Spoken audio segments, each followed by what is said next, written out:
So last time we were talking about the future of man.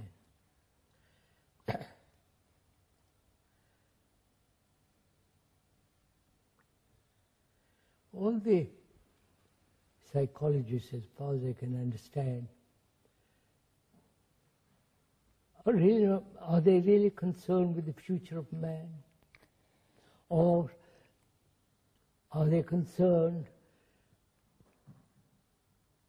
with the human being conforming to the present society, or going beyond it? Well, I think that most psychologists evidently want the human being to conform to this society, but I think some psychologists, some of whom will be listening to us, are thinking of going beyond that to transform the consciousness of mankind. Can the consciousness of mankind be changed through time? Yes. That's one of the questions we should discuss this evening. Yes, we have discussed it actually last time, and I think that what came out was that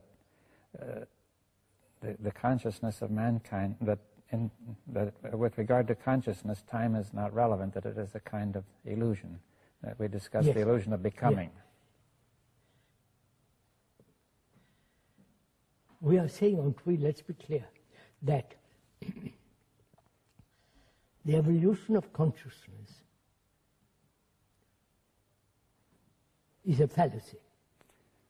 As through time, right? Yes. Through time. Through now, time. Though physical evolution is not. Yes. Now, there is no, can we put it this much more simply, there is no psychological evolution or the evolution of the psyche. Yes, and since the future of mankind depends on the psyche, it seems then that we cannot, the future of mankind is not going to be determined through actions in time, right? Time, that's right. And then that left us the question, what will we do, right? Now let's proceed from there. Yeah.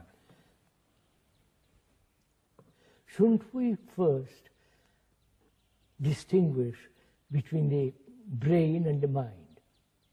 Yes, well, that distinction has been made, and it is not clear. Now, of course, there are several views. One view is to say that mind is just a function of the brain, and that is the materialist view. There's another view which says mind and brain are two different things. Yes, I think they are two different things.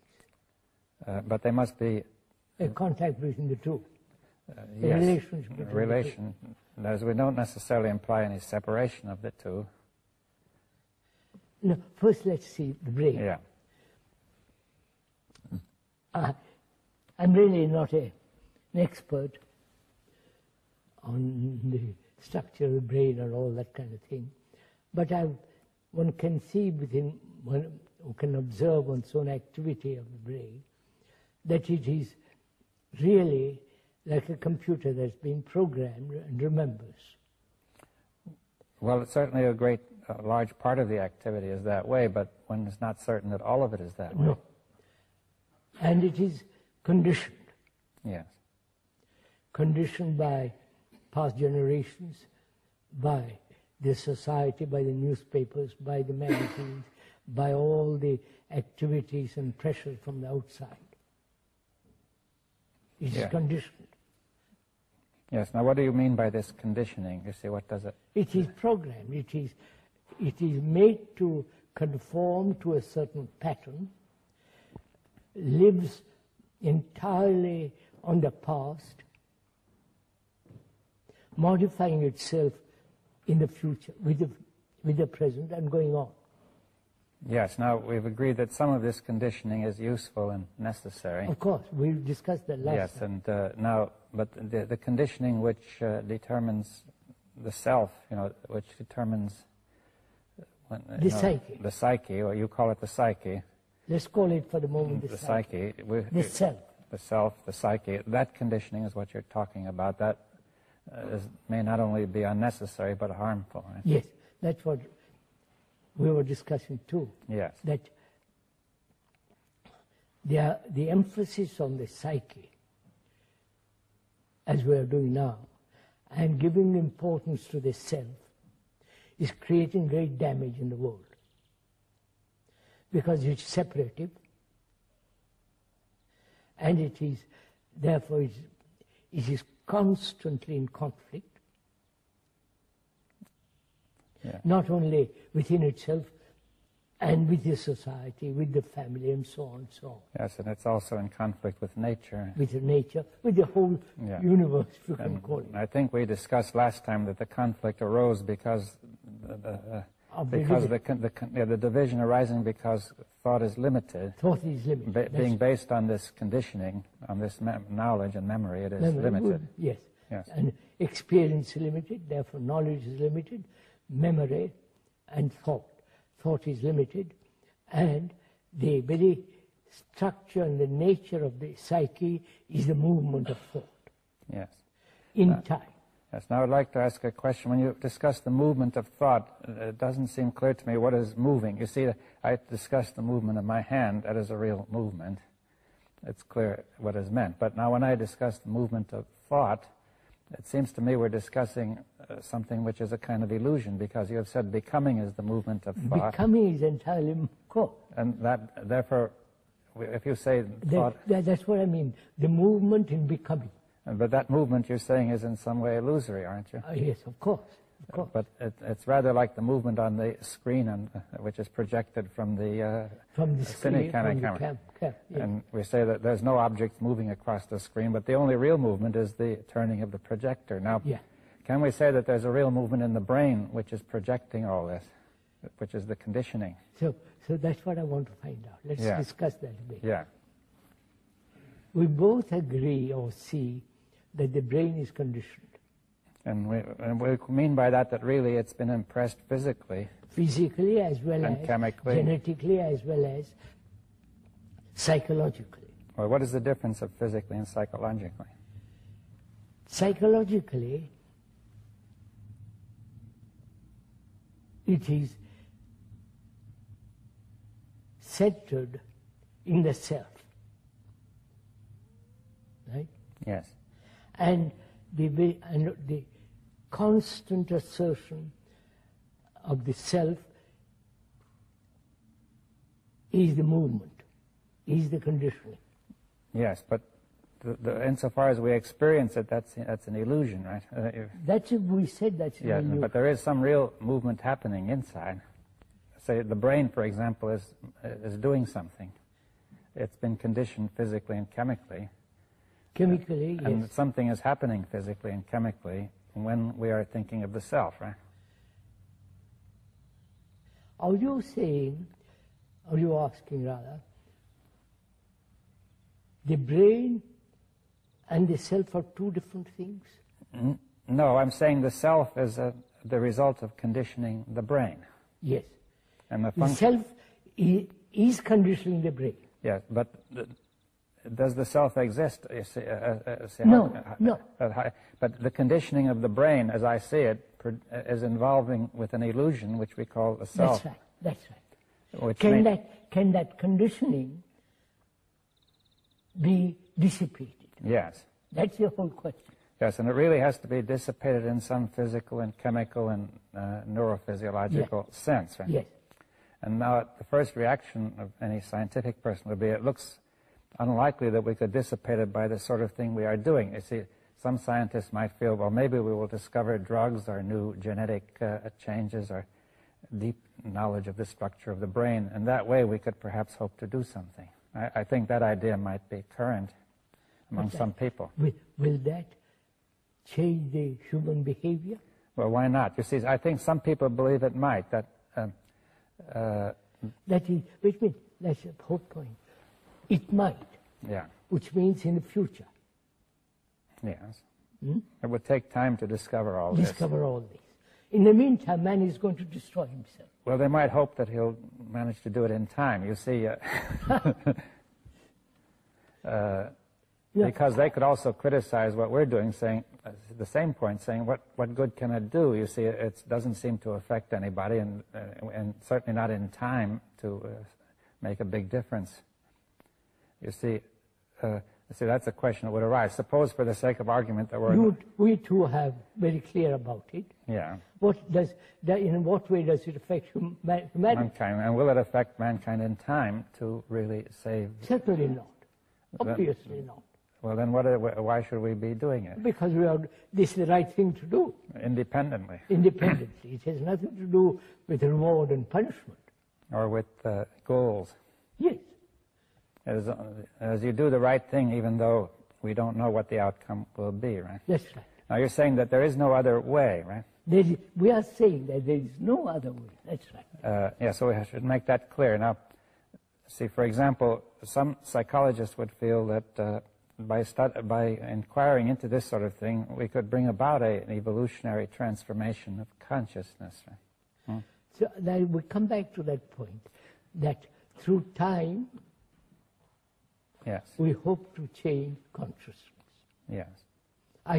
We question that. We have questioned that, and we're saying that time that will inevitably involve that we're all caught in becoming an illusion, and right. we will not know what That's we're doing. Now, could we say the same thing would hold even for those scientists who are trying to do it physically and chemically or some structurally, that they themselves are still caught in this, and through time they're caught in trying to become better. Yeah, that's right. That's right. And will not know what they're doing, really. Both the experimentalists and the psychologists and ourselves, they're all trying to become something. Yes, though they may not seem obvious at first. It may seem that they're really just disinterested or unbiased observers, or working on the problem. But underneath, you feel there's a desire to become better on the part of the person who is doing it. But he is not free of that. That's just it. They are not free of that. And that desire will give rise to self-deception and illusion and so on. So where do we come? Where are we now? That any form of becoming is an illusion. And the becoming implies time.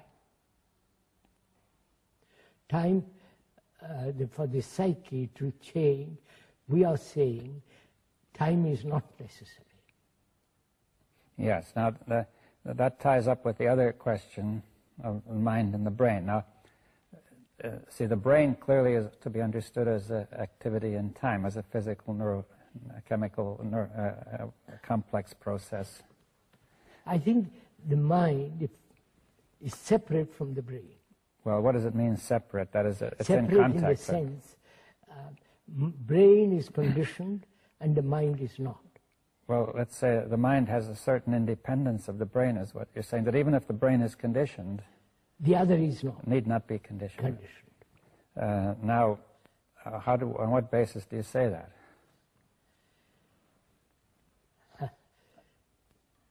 No, let's begin not on what basis do I say. Or what makes you say it, right? As long as one's brain or the brain is conditioned, it's not free. Yes. And the mind is free. Yes, that's what you're saying. Now, see, the brain not being free means it is not free to inquire in an unbiased way. And let's go inquire, what is freedom? Yeah. Freedom to inquire, as you point out, freedom to investigate, and it's only in freedom there is deep insight. Yes, that's clear, because if you're not free to inquire in any, if you are biased, then you're limited. Limited. Arbitrary way, no.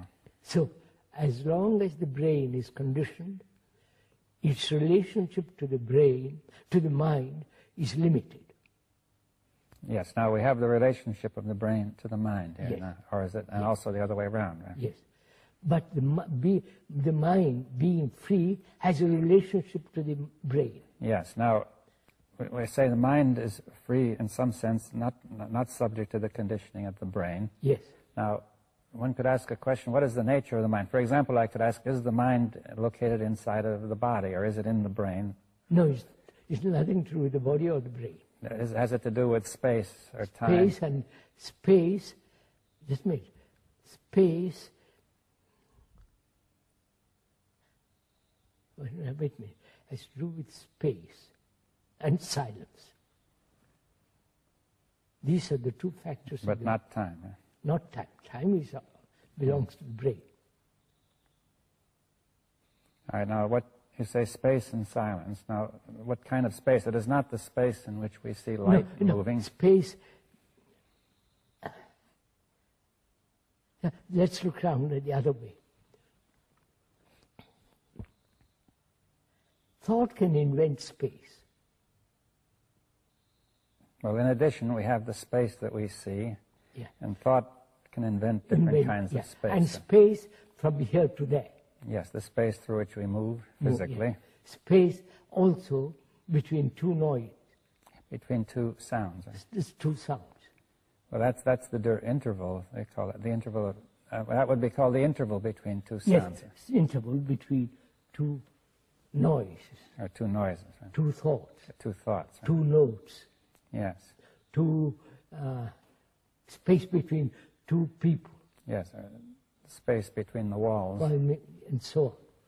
But that kind of space is not the space of the mind. You say it is not limited. It is not an interval. I didn't want to use the word limited. But I mean, it's implied. Yes. It's not the nature of being bounded by something. No, it is not bounded by the psyche. By the psyche. But is it bounded by anything? No. No. Now, the psyche, you say, is bounded because we've said it is limited, and so on right now. So can the brain, that's what I want to find out, discuss rather, talk over. Can the brain, with all its cells conditioned, can those cells radically change? Yeah, well, we've often discussed, you say, it's not certain that all the cells are conditioned. For example, some people think that only a small part of the cells are being used, and the others are rather just not being inactive, dormant. Yeah. Yeah, or just touched occasionally. Just touched occasionally, but those cells that are conditioned, whatever they may be, evidently dominate consciousness now, right? Yes. Yeah. Can those cells be changed? Yes. We are saying that they can, through insight. Yes. Now, insight being out of time, it's not the result of remembrance. It's not a intuition or desire or hope. It's nothing to do with any time and thought. Yes. Now, but you say insight, is it of the mind? Is it of the nature of mind, right? Activity of mind. Yes. Right. Now, therefore, you're saying mind can act in the matter of the brain. Yes. We said that earlier. Yes, but we have to. But you see, this is a difficult point. You see, how mind is able to act in matter. It is able to act on the brain. Say, for instance, take any crisis or any problem. Problem is, the root meaning of it, as you know, is something thrown at you. And we meet it with all the remembrance of the past, with a bias and so on. And therefore the problem multiplies itself. Mm-hmm.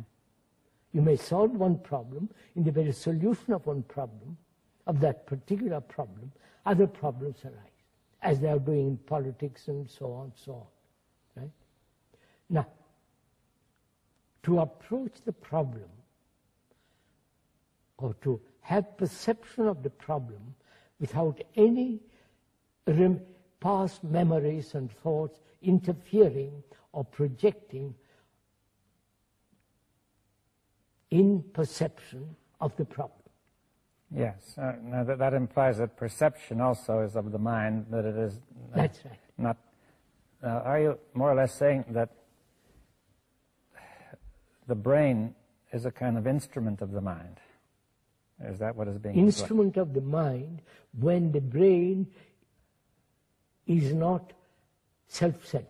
Yes. Well, you see, if we think of all this conditioning, the conditioning may be thought of as the brain exciting itself and keeping itself going just from the program. This occupies all of its capacity. All our days. Yes, right. well, all the whole capacity of the brain. And It's rather like a radio receiver which can generate its own noise. It would not pick up a signal. Now, would this analogy be at all... it's not very good, but... Not very. Would you go into this a little bit? Experience is always limited. Right? I may blow up that experience into kind of fantastic affair, and then set up a shop to sell my experience. But that experience is limited. And so knowledge is always limited.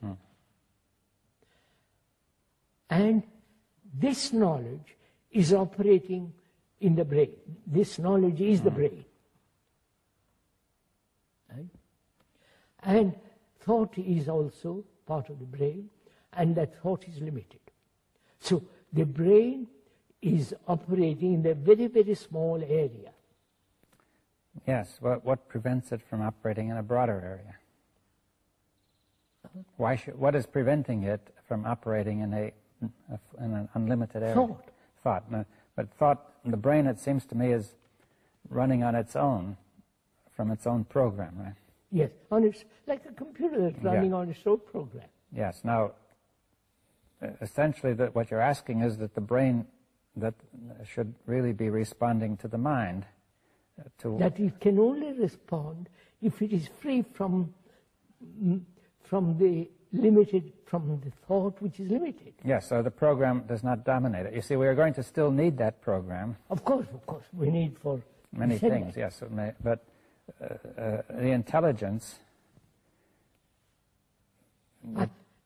which is intelligence from the mind, then? Yes, intelligence is the mind. Yes, the mind. Because now that comes into, we must go into something else. Because compassion is related to intelligence. There is no intelligence without compassion. And compassion can only be when there is love, which is completely free from all remembrances, personal jealousies and all that kind of thing. Now, is all that compassion, love, also of the mind? Of the mind. And you cannot be compassionate if you are attached to any particular experience or any particular ideal. Yes, well, that's again the program that is just holding you. Yes. But say, for instance, there are those people who go to various poverty-ridden countries and work, and they call that compassion. But they are attached or tied to a particular form of religious belief. And therefore, that's merely pity, sympathy, but it's not compassion. Yes, well, I understand that we have here two things which can be somewhat independent. There's the brain and the mind, though they make contact. Now then, intelligence and compassion, we say, come from beyond the brain. Now then, I would like to go into the question of how they are making contact, you see. That is... contact can only exist between the mind and the brain when the brain is quiet. Yes, that's the condition for making it. That's the requirement for making it. Now then, the brain has got to be quiet. Now, quiet is not a trained quietness. Not a self-conscious, meditative desire for silence. It's a natural outcome of understanding one's own conditioning. Yes, and one can see that if the brain is quiet, then it can, you could almost say it can listen to something deeper, right? Deeper, that's right.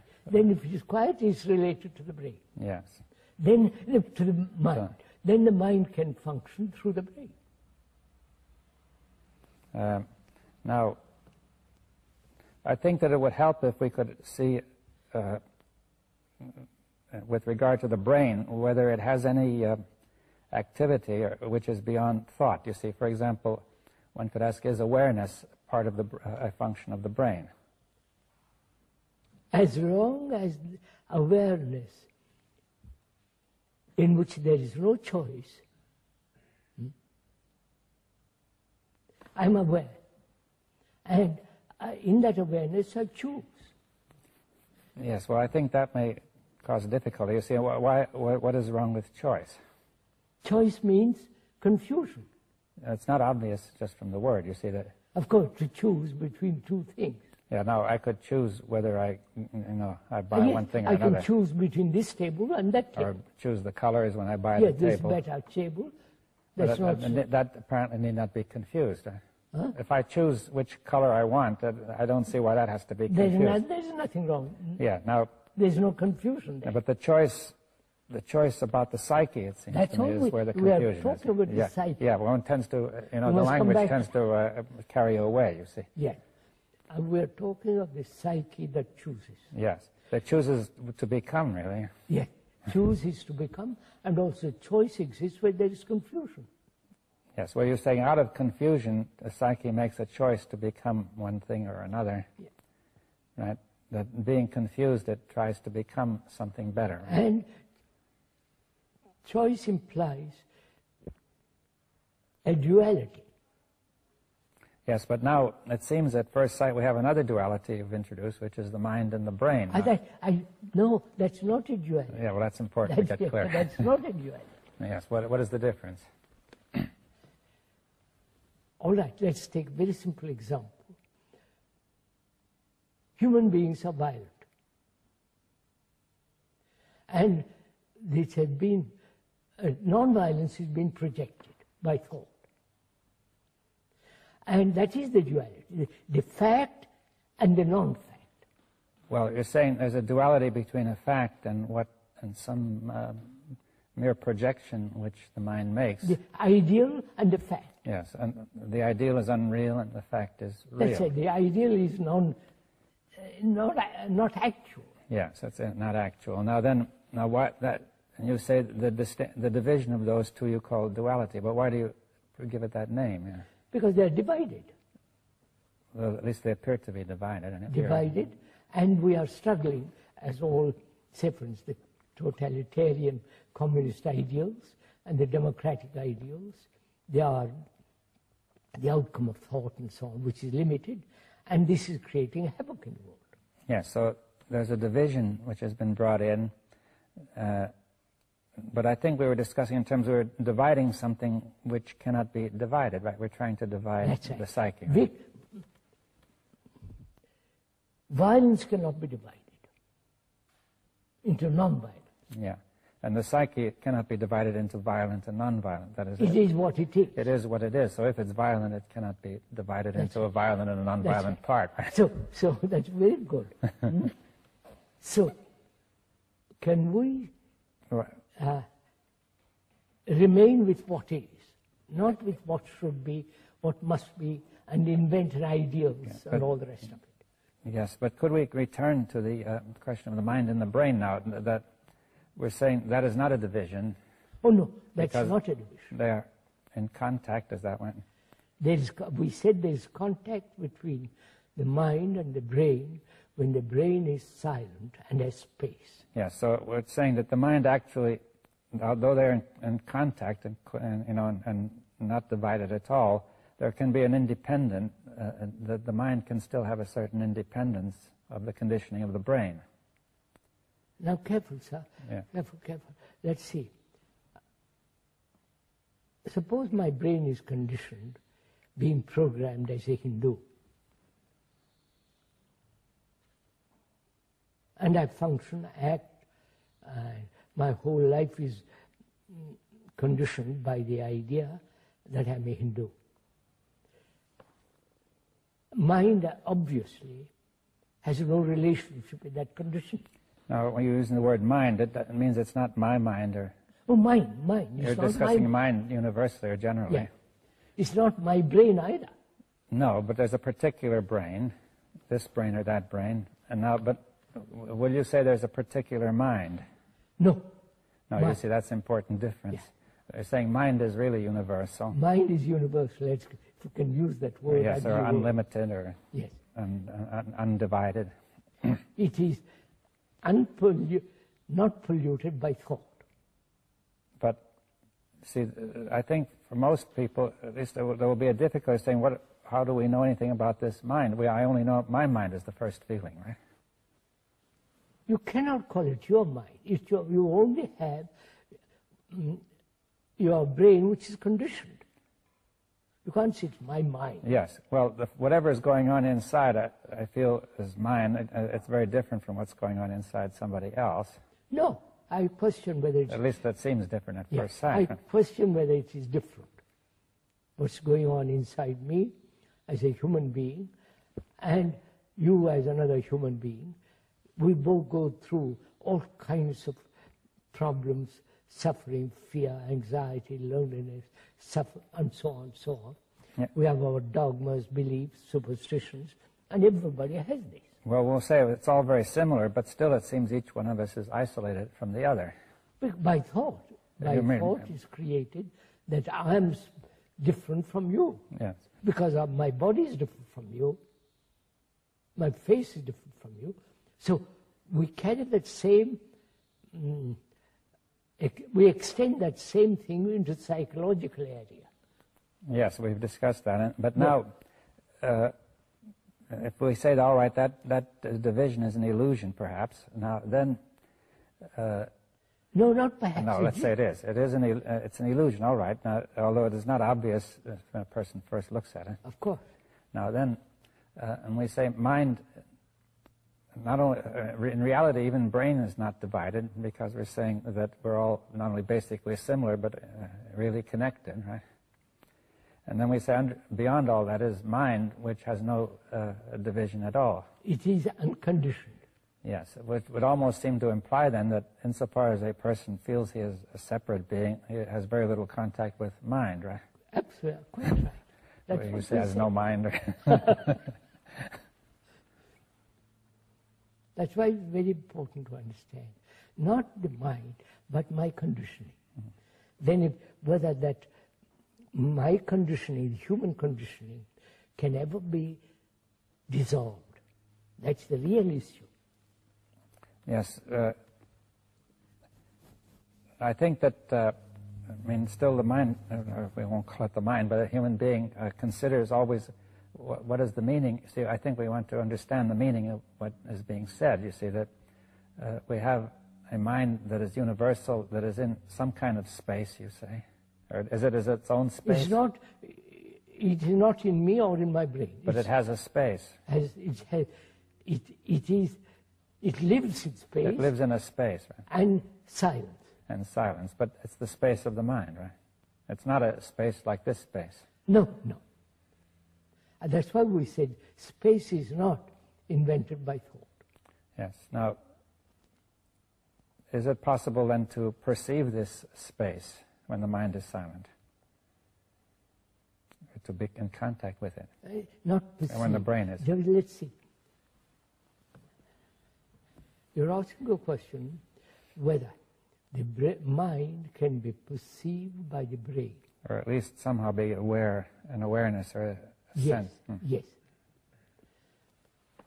And we are saying yes, through meditation. You may not like to use that word. Well, I don't mind. I think it is possible to bring about, she said that's a difficulty. When we use the word meditation, it's generally understood there is always a meditator meditating. The meditation is really an unconscious process. It's not a conscious process. Well, and how are you able to say that meditation takes place then if it's unconscious? It is taking place when the brain is quiet. Well, you mean by consciousness all the movement of thought? Yes, movement of thought. With feeling, desire, will, and all that goes with it, right? But there's a kind of awareness still, isn't there? Oh, yes. Yes. See, it depends what you call awareness. Yes. Awareness of what? I don't... possibly awareness of something deeper, I don't know.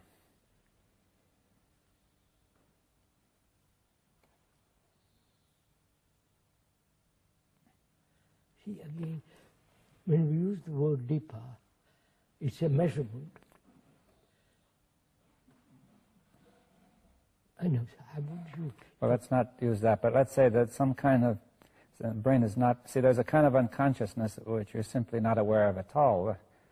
A person may be unconscious of some of his, his problems, his conflicts. Let's go at it a little bit more. If I do something consciously, it's the activity of thought. Yes. Right? Yes, it's thought reflecting on itself. It's the activity of thought. Now, if I consciously meditate, practice, do all this kind of what I call nonsense, then you are making the brain conform to another series of patterns. Yes, it's more becoming. It's more of becoming. That's right. Yes, you're trying to become better. There is no illumination by becoming. You can't be illumined, if I can use that word, by saying I'm going to be a chief. Yes, but now it seems very difficult to communicate something which is not conscious, you see that. That's the difficulty. But it's not just being knocked out, or a person is unconscious if he's knocked out too, but you don't mean that. No. Or under anesthetic, or... No, let's put it that way. Conscious meditation, conscious activity to control thought, to free oneself from conditioning, is not freedom. Yes, I think that's clear, but now it becomes very unclear how to communicate what else, you see that. Wait a minute, how can I tell, you want to tell me what lies beyond thought? Or when thought is silent. Silent. What words would you use? Well, I suggested the word awareness. Or what about the word attention? I don't know. Attention is better for me. Yes.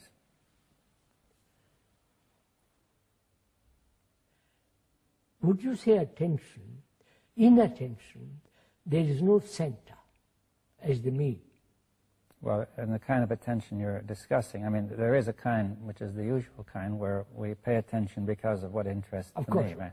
Attention is not concentration. Yeah, that is concentration. But now, we're discussing a kind of attention without this me present, which is not the activity of the conditioning. Not the activity of thought.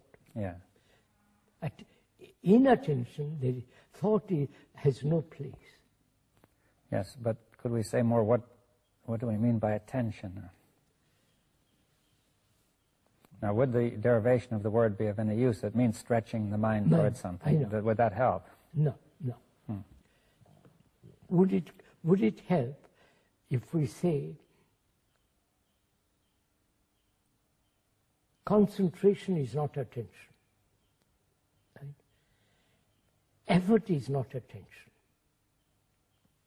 When I make effort to attend, it's not attention. Attention can only come into being when the self is not. Yes, but that is going to get us in a circle, because we're starting when the self is. So here's a person who say meditation is necessary. He begins with the self. He says, I'm here. No, I use the word carefully. Meditation means measure. Yes. As long as there is measurement, which is becoming, there is no meditation.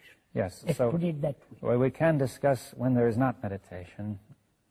That's it. Through negation, the other is. If we succeed in negating the whole activity of what is not meditation, you say then meditation will be there. That's right. But that which is not meditation, but which we think is meditation. Yes, that's right. That's very clear. As long as there is measurement, which is the becoming, which is the process of thought, meditation or silence cannot be. And you say, now there's this undirected attention, and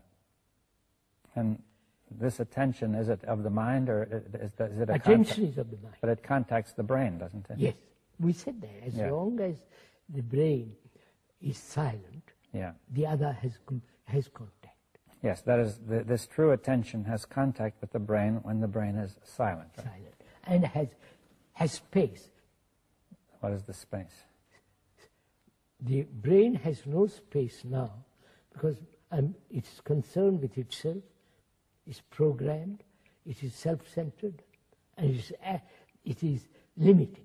Yes. Now, would you say the brain, in addition, the mind is in its space? Now, does the brain have a space too? Limited space. A limited space. Of course, thought has a limited space. But still, but when thought is absent, does the brain have a space? That's right. Does it? Brain has space, yes. Unlimited? No. It's only mind has unlimited. Ah. I can have, my brain can be quiet over a problem which I've thought about, and I suddenly say, well, I won't think any more about it, and there's a certain amount of space. In that space, you solve the problem.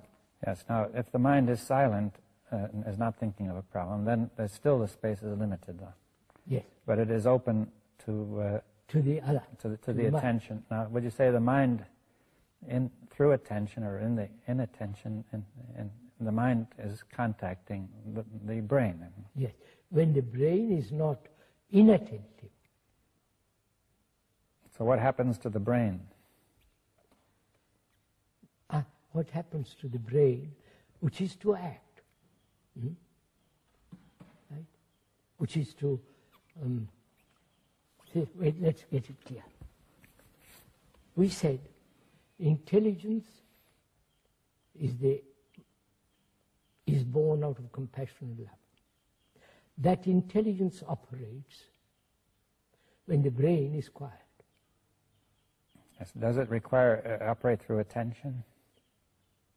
Of course, of course. Yes. So attention seems to be the contact. Attention. Attention, as we said too, attention can only be when the self is not. Yes. All right. Now, you say that the love and compassion are sort of the ground far, and out of this comes intelligence. The intelligence through attention. Functions through the brain. And this intelligence. So let's say there are two questions. One is the nature of this intelligence, and the second is what does it do to the brain? You see. Yes. So let's see. That is, we must again approach it negatively. Love is not jealousy and all that. Love is not personal, but it can be personal. Well, then it's not what you're talking about. Yes. Love is not my country, your country, my God, I love my God. No, it's not that. Well, if it's from a universal mind. That's why I say love is something, it has no relationship to thought. Yes, and to particular, it does not start in the particular brain, right? Originate in the particular brain. Right? It's not my love. Yes. When there is that love, out of that there's compassion and there's intelligence. Yeah. Now this intelligence, right, we have to, the nature of this intelligence, that is what this intelligence is able to, if I could use the word understand deeply, I don't feel, what... No, not understand. Well, what something... Wait, let's look at Let's see, what will it do? Does it perceive? Through perception it acts. Yes. Now, what is that? But see, perception of what? Perception. Now let's discuss perception. Mm-hmm. There can be perception only when it's not tinged by thought. When it's not? Tinged or when there is no interference from the movement of thought, there is perception,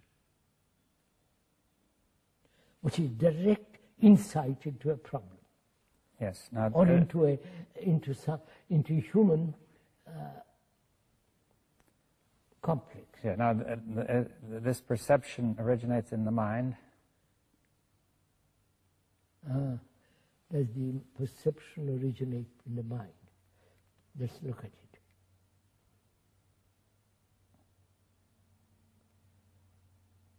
Yes, when the brain is quiet.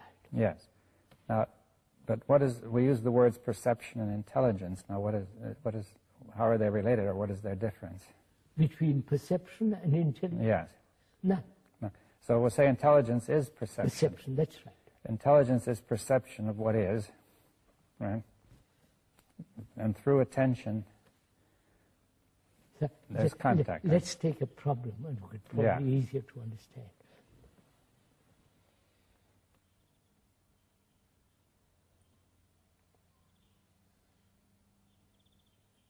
Take a problem of suffering. Human beings have suffered endlessly through wars, through every kind of disease, physical disease, and through wrong relationship with each other. Man has suffered greatly. Now, can that end? Yes. Well, I say that is the difficulty of ending that is that it's on the program. We're conditioned to this whole thing, right? Whole thing. And it's physically and chemically registered. We are conditioned. Yes. Now, that has been going on for centuries. Yes, so it's very deep in some way. Very, very, very deep. Now, can that suffering end? Yes, and it cannot end by an action of the brain, because the brain is caught in this suffering, and it cannot take an action toward it, its own suffering. Of course it cannot. Thought cannot end it. Yes, because thought has created it in any way it is unable to get hold of it. Yes, thought has created the wars, the misery, the confusion, and thought has become prominent in human relationship. Well, you see, I think that people might agree with that and still think that thought might still, as thought can do bad things, it could do good things. You see, I think thought cannot do good or bad. It's thought. It cannot get hold of this. Thought cannot get hold of this suffering. That is, this suffering being in the physical conditioning of the brain and chemical. Thought has no way of knowing what it is. Even you see it. I mean, I lose my son, and Yeah, but I mean, by thinking, I don't know what's going on inside me. I can't change the suffering inside because I don't. Thinking will not show me what it is. Now you're saying maybe there's an intelligence. But after all, we're asking, can suffering end? That's a problem. Yes, and it's clear that thinking cannot do it. No. Thought cannot do it. No. All right, now, because that's the point. If you have an insight into it. Yes, now this insight will be the action of the mind, through intelligence and attention. When there is that insight, intelligence wipes away suffering. Yes, now you're saying that therefore there is a contact from mind to matter which removes the whole physical chemical structure which keeps us going on with suffering. In that ending, there's a mutation in the brain cells. Yes, we discussed this some years ago, this question. Yes, but that mutation just wipes out the whole structure that makes you suffer. Right? Therefore, it's like I've been going along a certain tradition.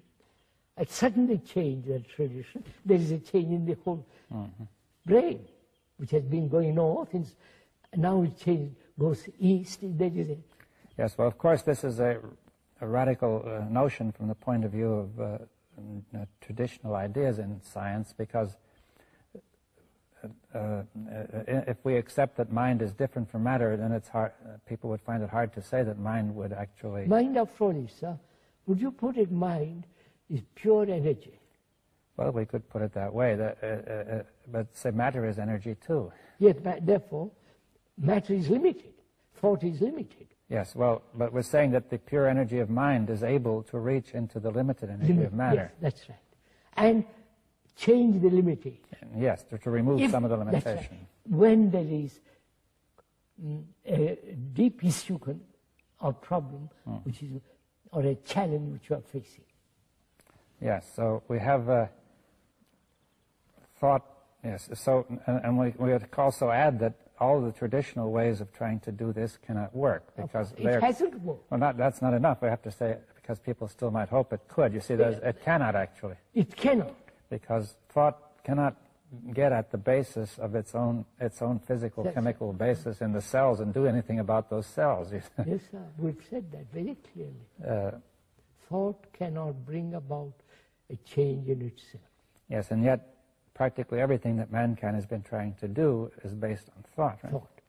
And there is a limited area, of course, where that's all right, but we cannot, therefore, as we said, we're discussing before, do anything about the future of mankind from the usual approach.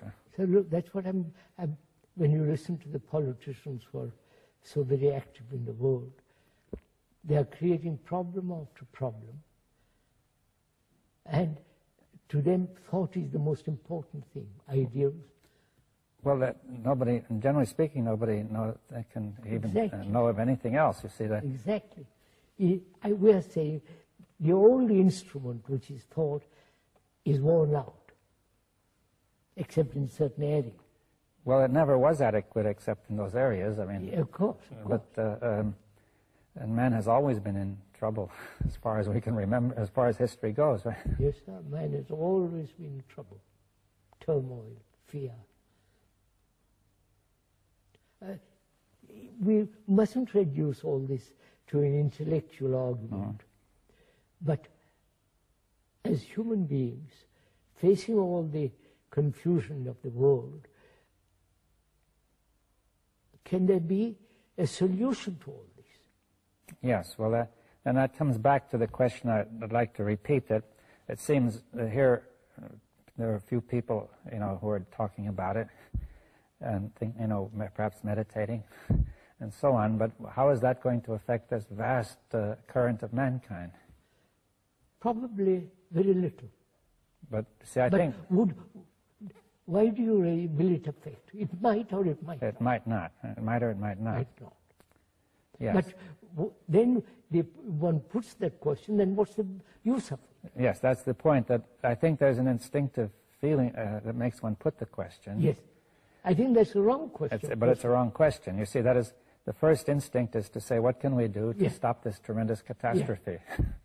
But if each one of us, whoever listens, sees the truth of this, the thought in its activity, both externally and inwardly, has created terrible mess, great suffering, then one must inevitably ask, is there an ending?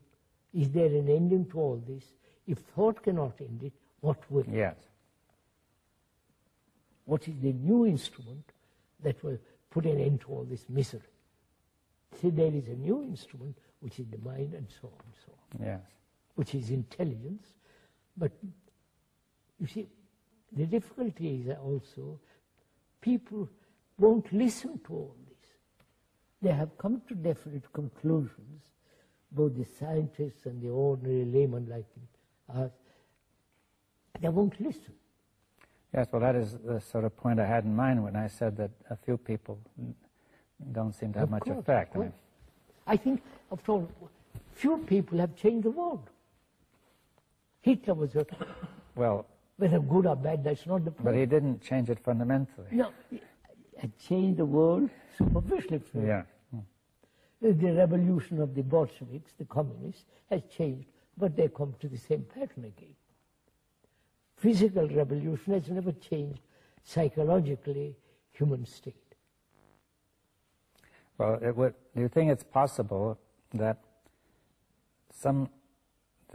say a certain number of brains coming in contact with mind in this way will be able to have an effect on mankind which is beyond just the immediate obvious effect of their communication? That's right. I mean, obviously, whoever does this may communicate in the ordinary way, and that have a small effect. But now this is a possibility of something entirely different, right? See, I've often thought about how do you convey to all this rather subtle and very complex issue, how do you convey all this to a person who is steeped in tradition, who is conditioned, and won't even take time to listen, to consider? Yes, well, that is a question. You see, one point you could say is that this conditioning cannot be absolute, an absolute block, or else there would be no way out at all. But the conditioning may be thought to have some sort of yes, permeability. I mean, after all, the Pope won't listen to us. But the Pope has tremendous influence. But is it possible that every person has something he can listen to if it could be found? If he takes little patience, yeah. who will listen? The politicians won't listen. The idealists won't listen. The totalitarians won't listen. The deeply steeped religious people won't listen. So perhaps, sir, that's the whole point. So-called ignorant person, not highly educated and conditioned in his professional career, money, the poor man who says, I'm suffering, please let's end that. Well, but he doesn't listen either, you said. He wants to get a job, you know. Yeah, of course. He said, feed me first. We have been through all this for the last 60 years. The poor man won't listen, the rich man won't listen, the learned won't listen, and the deeply dogmatic religious believers don't listen. So that perhaps it's like a wave in the world, it might catch somebody. I think it's a wrong question to say, does it affect? Yes, all right. We say that brings in time, and that's becoming, you know, it brings in the psyche in the process of becoming again. But if you say it must affect mankind. Well, but are you proposing that it affects mankind through the mind directly rather than... Yes, yes. That we're taking very seriously this... It may not show immediately in action. Yes, you're taking very seriously what you said, that the mind is universal and is not located in our ordinary space. Yes. Is not separate. It is not... She said there is a danger in saying this, mind is universal. That's what some people say, the mind. Mm-hmm. And it's become a tradition. Well, you can turn it into an idea, of course. Of course, that's just the danger of it. That's what I'm saying. Yes. But what you're saying is that, well, really the question is, we have to come directly in contact with this to make it real, right? That's it. They can only come into contact with it when the self is not, to put it very, very simply. And therefore, when the self is not, there is beauty, there is silence, space, then that intelligence which is born of compassion operates through the brain. It's very simple. Yes. But would it be worth discussing, you know, the self, the question of how, since the self is active, I know. Widely. But that's our long tradition of many, many, many centuries. Now, is there some aspect of meditation which can be helpful here when the self is acting? See, suppose this person says, okay, I'm caught in the self, but I would like to, I want to get out, but I want to know, you know, what shall I do? You see, that I won't use the words "what shall I do," but I mean, what do you say? That's very simple. Is the observer different from the observed? Well, suppose we say, yes, it appears to be different. Then what? No, is that an idea or an actuality? Oh, wait, what do you mean? Actuality is when there is no division between the thinker and the thought. Yes, but suppose I say ordinarily one feels the observer is different from the observed. I say we begin there. I will begin there and so look at it. Are you different from your anger, from your envy, from your suffering? You're not. Yes, at first sight it appears that I am. You see that I might try to control it, right? And not or justify you are that. It. Yes, how will I see that I'm that? You are your name. You are your form, body. You are all the reaction and actions. You are the belief, you are the fear, you are the suffering and pleasure. And all. You are all that. Yes, but the first experience is that I am here first, and that those are properties of me. They're my qualities, which I either have or not have. I might be angry or not angry. I might have this belief or that belief. Contradictory, you're all that. But you see, it's not when you say I am that, do you mean that I am that and cannot be otherwise? No. At present, you are that. It can be totally otherwise. Yes, okay. So I am all that, rather than saying, as I usually do, that I'm looking at those qualities. That's it. At least that I, the observer, I admit that I am anger, but I feel that I, as the observer, am not anger, but I'm an unbiased observer who is looking at anger. Of course. Now you're telling me that this unbiased observer is the same as the anger he is looking at. Of course. Of course. Like I analyze myself, and the analyzer is the analyzed. Yes, he's biased by what he analyzes. Of course. So if I watch anger for a while, I can see that I am very biased by the anger. Yes. And so at some stage I say, okay, I am the same. I am one with that anger, right? Not I am one with it, you are. I am, but that anger and I are the same, right? Yes. One. Observer is the observed. And when there is that actuality exists, you have really eliminated altogether conflict. Conflict exists when I am separate from my quality.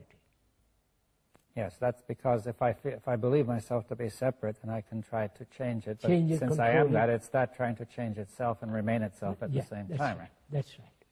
But when the quality is me, the division has ended.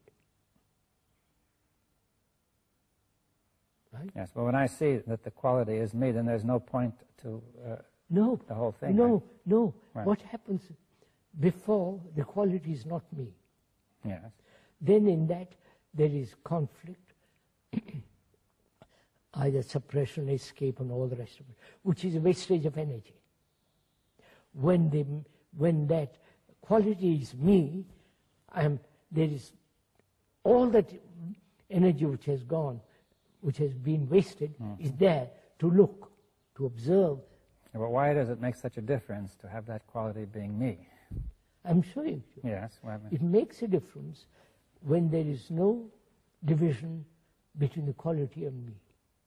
Yes, but when there's no perception of a difference, that's right. Then the mind does not try to fight itself. Yes. Yes.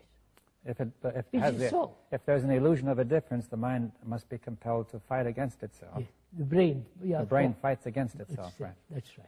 And on the other hand, when there's no illusion of a difference, the brain just stops fighting, right? Fighting, and therefore you have the tremendous energy. Yes, the brain's natural energy is released. Yeah. And when there is, which means energy means attention. Yes. Well, you say the energy of the brain allows for attention. For that thing to dissolve. Yes. Well, wait a minute, because we said before attention was a contact of the mind and the brain. Now, but the brain must be in a state of high energy. That's right. To allow that contact. Right? That's the same thing. Yes. I mean, a brain which is low energy cannot allow that contact. But most of us are low energy because we are so conditioned.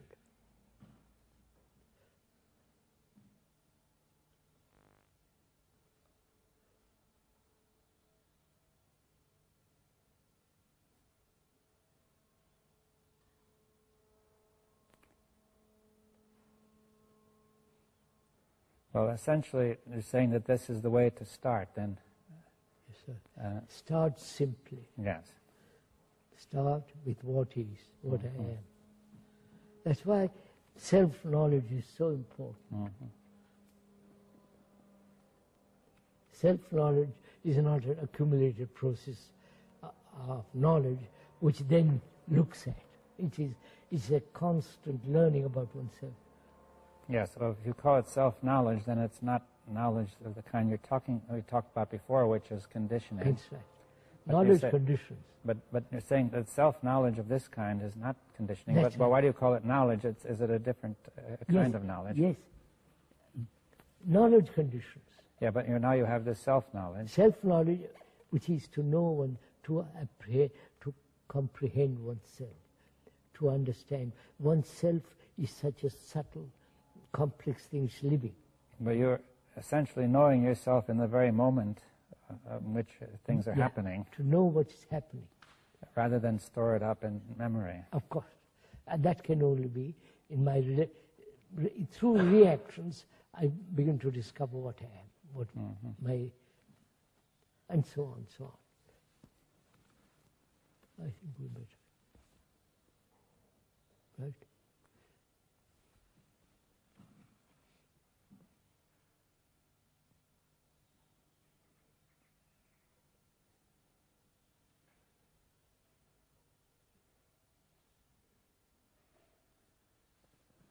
You're going tonight.